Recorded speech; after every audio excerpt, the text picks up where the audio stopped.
علی بھائی دو نمازوں کا ملانا، یہاں پہ ہم آپ کے پاس آتے ہیں تو ہم دیکھتے ہیں کہ کبھی کبھی آپ ملا بھی دیتے ہیں. ایک تو ملانا کب ملانی چاہیے؟ بغیر عذر کے بھی ملا سکتے ہیں.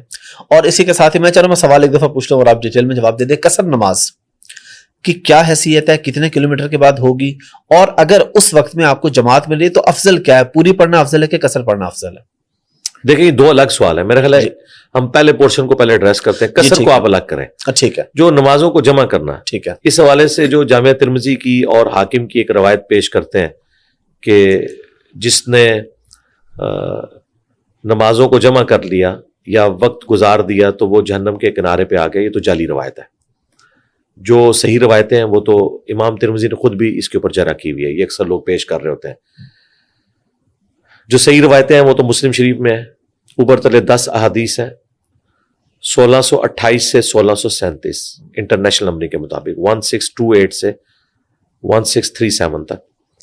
اور اس کے اوپر باقاعدہ باب باندھا گیا امام نووی کی طرف سے، کیونکہ باب انہوں نے بعد میں باندھے تھے، کہ سفر اور حضر دونوں میں نمازوں کو جمع کرنا. اس میں ابن عباس فرماتے ہیں کہ نبی الاسلام نے بغیر خوف کے، بغیر بارش کے، مدینہ شریف میں یعنی بغیر سفر کے، ظہر اور عصر کو جمع کیا اور مغرب اور عشاء کو جمع کیا. تو تابعین کہتے ہیں کہ ہم نے پوچھا کہ یہ نبی الاسلام نے کیوں کیا؟ تو دو جملے انہوں نے بولے، تاکہ امت کے لیے کوئی تنگی باقی نہ رہے، حرج، اور امت کے لیے آسانی ہو جائے. دو جملے بولے، تنگی باقی نہ رہے اور آسانی ہو جائے. نبی الاسلام تو قیامت تک کے لیے پیغمبر ہے نا. آج ان احادیث کی قدر آپ پوچھیں ان لوگوں سے جو یورپ اور امریکہ میں جاب کر رہے ہیں. انہیں دن کے وقت آدھے گھنٹے کا وقفہ ہوتا ہے اور وہ زور اثر کی نماز کو جمع کر لیتے ہیں. تو انہیں چاہیے کہ جتنی بار نماز جمع کریں تو دروشی پڑھیں، اللہم صلی علی محمد وعلی آل محمد. آپ کے پیغمبر نے آپ کے لیے کتنی آسانی رکھ دی تھی، آپ کا بھی سوچا انہوں نے اس وقت، اور ظاہر اللہ کی اجازت سے. اہل تشیع بھی قائل ہیں اس چیز کے کہ نمازیں جمع ہو سکتی ہیں. البتہ حیران کن بات ہے کہ اہل تشیع کے ہاں نہج البلاغہ میں مولا علی کا ایک خط جو انہوں نے گورنروں کے نام لکھا، اس میں انہوں نے نماز کی تاکید کی تو 5 نمازوں کے الگ اوقات مینشن کیے. شیعہ کی کتاب نہج البلاغہ کے اندر. اچھا، ہم شیعہ علماء سے جب پوچھتے ہیں وہ کہتے ہیں ہم بھی یہی کہتے ہیں کہ افضل یہی ہے کہ الگ پڑھا جائے. ٹھیک ہے. لیکن جس طرح اہل سنت نے یہ ضد بنا لی ہوئی ہے کہ انہوں نے جمع کرنا چھوڑ دیا، ہم نے بھی ارادہ پڑھنا چھوڑ دیا، ہم اس سنت کو سختی سے اڈاپٹ کیے ہوئے ہیں کہ ہم نے جمع کرنا ہی ہے. ہم کہتے ہیں کہ دونوں کے ہاں جمع کرنا بھی ہے اور افضل الگ وقت میں پڑھنا. ٹھیک ہے. اور یہ افضلیت اس شخص کے لیے ہے جس کے پاس ٹائم ہے.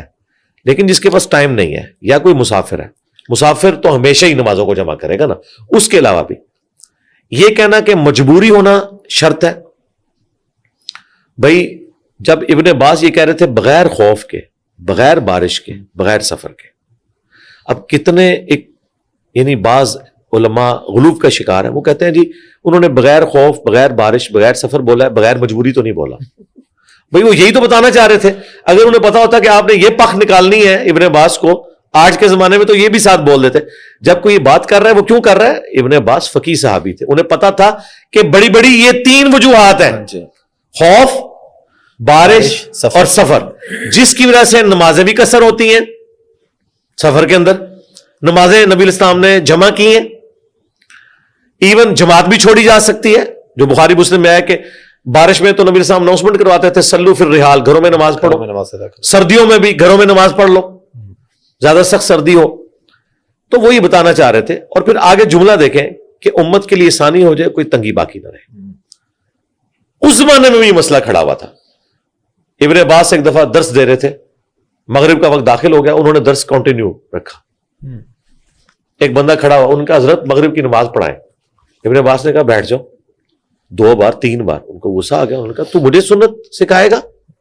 اللہ کے نبی علیہ السلام نے بغیر خوف کے، بغیر بارش کے، بغیر سفر کے مدینہ شریف میں ہمیں نمازیں جمع کروائی ہیں، تو میں سنت پہ عمل کروں. یعنی جب علمی مجلس ہوگی وہ نمازیں جمع ہوں گی تاکہ کنٹینیوٹی نہ ٹوٹے.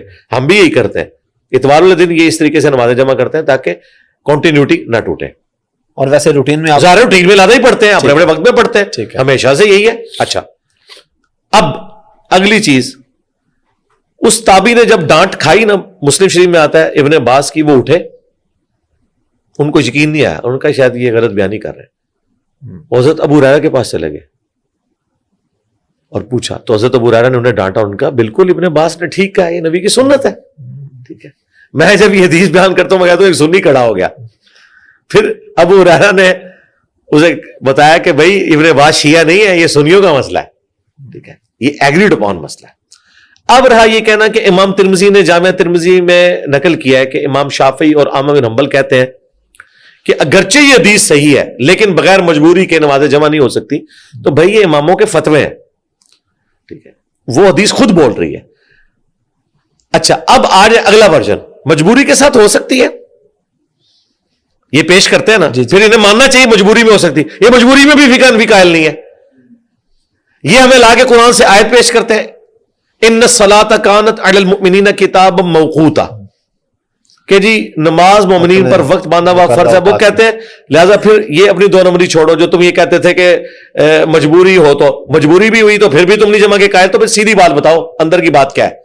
یہ وہ کام نہ کرو کہ جی ہم قرات سن رہے ہیں اور قرآن میں حکم ہے وَإِذَا قُرِئَ الْقُرْآنُ فَاسْتَمِعُوا لَهُ، ہم کہتے ہیں زور اثر میں دکانوں کا حساب کیوں کرتے ہو، وہاں تو قرات کی آواز نہیں آ رہی. پھر کہتے ہیں نہیں جی امام کی قرات مقتدی کے لیے کافی ہے. تو ایک بات پہ رہا کرو نا، یہ تو نہیں کہ ہم ایک مسئلہ حل کرتے ہیں ایک طرح سے چپ نکالتے ہیں تو دوسری طرف نکل جاتے ہو. یہاں پہ بھی یہی حرکت کرتے ہیں. لیکن میں تو آخری چپ بھی ان کا نکالوں گا. میں اس سے بھی آگے جاؤں گا کہ اگر آپ اس لیول کے اوپر اترتے ہیں نا کہ آپ کہتے ہیں کہ جی مجبوری کے بغیر بھی قرآن میں حکم آیا کہ وقت مقرر ہے، تو سرکار پھر نمازوں کے اوقات بھی قرآن بتائے گا. تو قرآن میں تو نمازوں کے 3 اوقات آئے ہیں. سورہ بنی اسرائیل، سورہ ہود میں دیکھ لیں، بنی اسرائیل میں تو واضح اللہ تعالیٰ نے نمازوں کے 3 اوقات بتائے ہیں. فجر کی نماز کا وقت ذکر کیا، اس کے بعد دن کی نماز اور پھر رات کی. رات میں مغرب اور عشاء اور دن میں ظہر اثر. میں یہ چیلنج کرتا ہوں کہ کسی آیت میں مجھے مینشن کر کے کوئی 5 اوقات کو بتائے. یہ گھیر گار کے بتاتے ہیں اور وہ جن آیات سے بتاتے ہیں وہاں پہ تو ذکر کا ذکر آیا ہے، اور اس میں بھی اسپیسیفکلی اس طرح نہیں ہے کہ یہ والا ٹائم ہوگا پھر اثر ہو جائے گی. نہیں، قرآن میں 3 ہی اوقات آئے ہیں، فجر الگ سے، دن کی نماز اور رات کی نماز ہے. ٹھیک ہے، دن کی نمازوں میں جو یہ تفریق ہے نا کہ 2 الگ اوقات ہیں، یہ حدیث میں آئے. ٹھیک ہے، قرآن کی روح سے اوقات 3 ہیں. بالکل ہم بھی کہتے ہیں کہ 3 اوقات میں ہی 5 نمازیں پڑھنی چاہیے. اگر آپ کہتے ہیں نہیں جی حدیث میں 5 اوقات ہیں، پھر سر حدیث میں پھر نمازیں جمع کرنے کا بھی آیا. ایک ٹکٹ میں آپ کو 2 مزے نہیں کرنے دیں گے. اگر 5 اوقات آئے ہیں حدیث میں تو وہی حدیث پھر بتا رہی ہے کہ نبی صلی اللہ علیہ وآلہ وسلم نے اجازت دی ہے، اور ایک ایسی جمع ہے جو ان کو بھی کرنی پڑتی ہے. قرآن کا حکم یہ بھی توڑتے ہیں حج کے موقع کے اوپر. تو قرآن میں کہاں لکھا ہے کہ حج کے موقع پہ آپ نمازیں جمع کر سکتے ہیں؟ کہتے ہیں نہیں، نبی علیہ السلام نے ظہر اثر کو جمع کیا عرفات میں اور مغرب اور عشاء کو مزدلفہ کے اندر جمع کیا ہے. وہاں پہ پھر کہاں گیا ان الصلاۃ کانت علی المؤمنین کتابا موقوتا. بھائی اس آیت کی تفسیر امام حنیفہ نہیں بتائیں گے، امام شافعی نہیں بتائیں گے، اس کی تفسیر رسول اللہ خود بتا کے گئے صلی اللہ علیہ وآلہ وسلم کہ امت کے لیے آسانی ہے. زور اثر میں ٹالرنس ہے، یہ جمع ہو سکتی ہے زور کا وقت داخل ہونے سے لے کر غروب آفتاب سے پہلے کسی بھی وقت، اس میں بھی آخری 15-20 منٹ کو اوائڈ کیا جائے، لیکن نماز پھر بھی ہو جائے گی. اور مغرب اور عشاء غروب آفتاب سے لے کر طلوع فجر تک کسی بھی وقت آپ رات کے پہر میں جمع کریں. آخری ایک نقطہ جو اٹھاتے ہیں، یہ دیکھیں، میں اس اکیڈیمیا کی فیلڈ میں اتنا ایماندار ہوں کہ میں مخالف کے دلائل کا بھی ذکر کرتا ہوں. یہ نہیں کرتا کہ 1 سائیڈڈ مقدمہ پیش کروں. یہ لوگ اپنا مقدمہ پیش کر کے چلے جاتے ہیں، میں ان کا مقدمہ بھی ان سے بہتر پیش کرتا ہوں، اس کا جواب دیتا ہوں، پھر اس لیے ان کے پاس کوئی جواب نہیں ہوتا.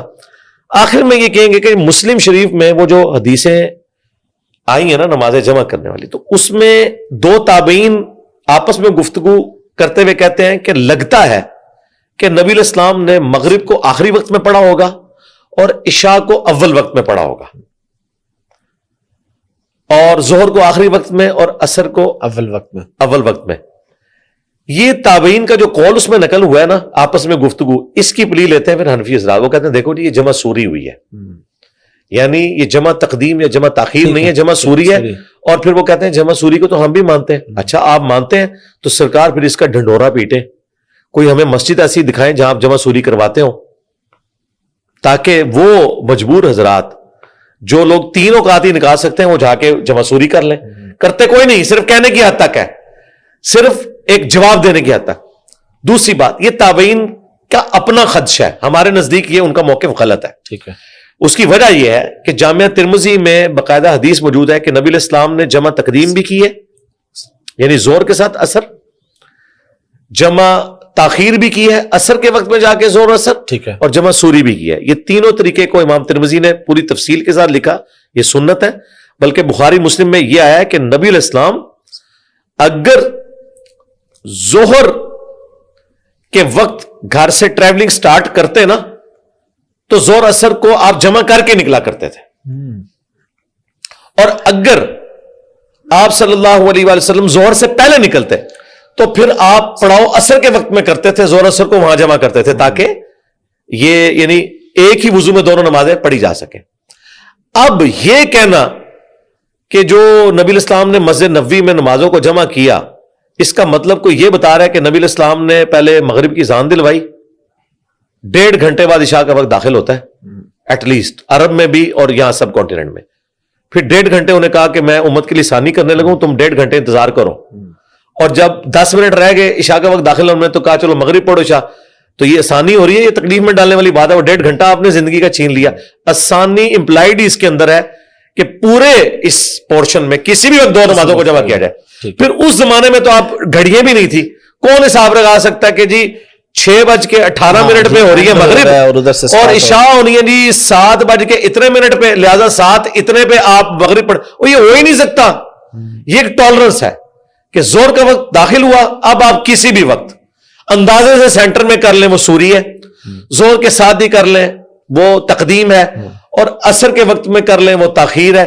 اس کا کوئی آپ بینچ مارک اس طرح کر ہی نہیں سکتے۔ اور مجھے بتائیے آسانی تو تبھی ہوگی نا جب آپ کو یہ اکویشنیں نہ لگوانی پڑے کہ آپ جس وقت اچھا ٹھیک ہے عصر کا وقت داخل ہوا ہے سواری روک لو، لیکن اگر آپ کو نہیں، اچھا یہ لوگ کہتے ہیں سفر میں بھی جو نبی علیہ السلام نے نمازیں جمع کی ہیں نا وہ جمع سوری کی ہے، یعنی آپ کے پاس کوئی گھڑی تھی کہ آپ بتاتے تھے جلدی جلدی بھائی روک لو، 15 منٹ رہ گئے عصر کا وقت داخل ہونے میں، ہم اتنے منٹ میں گھوڑے باندھیں گے، یہ پاسبل ہی نہیں تھا اس زمانے میں، یہ بالکل جعلی مسئلہ بیان کر رہے ہیں، ایسا ہے ہی نہیں ہے۔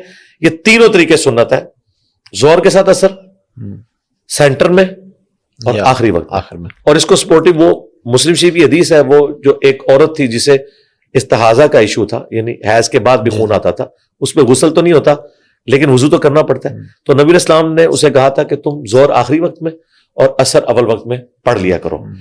یعنی بیمار عورت کو نبی علیہ السلام نے نمازیں جمع کرنے کا کہا ہے، اور اس میں جمع سوری پریفریبل ہے، ہم کہتے ہیں جمع سوری پریفریبل ہے کیونکہ اس میں کسی کا بھی اختلاف نہیں رہے گا۔ یعنی آج بھی حنفی یہ بات مانتے ہیں کہ جمع سوری کوئی کرے تو نماز اپنے وقت میں ادا کر رہا ہے، اگرچہ اول وقت میں نماز ادا کرنا افضل ہے، لیکن زور کوئی آخری وقت میں ادا کرے اور اثر کو اول وقت میں تو یہ جائز ہے۔ تو اگر کسی کو زیادہ وام ہے نا تو وہ جمع سوری کر لے، لیکن امت سے آپ یہ آسانی نہ چھینیں۔ تقدیم، تاخیر اور سوری ساری سنت ہے، اور یہ اس دور کے اندر تو اتنی بڑی نعمت ہے یورپ اور امریکہ کے لوگوں کے لیے، اور وہاں تو ویسے ہی وہ نہ صرف نمازوں کو جمع کریں گے بلکہ قصر بھی کر سکتے ہیں، کیونکہ سب ویز میں اپنے شہر سے 20-25 کلومیٹر سے زیادہ ہی وہ سفر کرتے ہیں، اور مسلم شریف میں 3 فرسخ یعنی 9 میل عربک مائل، وہ آلموسٹ 20 کلومیٹر بنتے ہیں، وہ نوٹیکل مائل کے قریب ہوتا ہے عربک مائل۔ یہ مائل کا لفظ جو ہے نا عربی سے انگریزی میں آیا ہوا ہے، پہلے ہم دنیا کے بادشاہ تھے نا، یہ میل کا لفظ مسلم شریف میں موجود ہے، یہ مائل بنا ادھر آ کے۔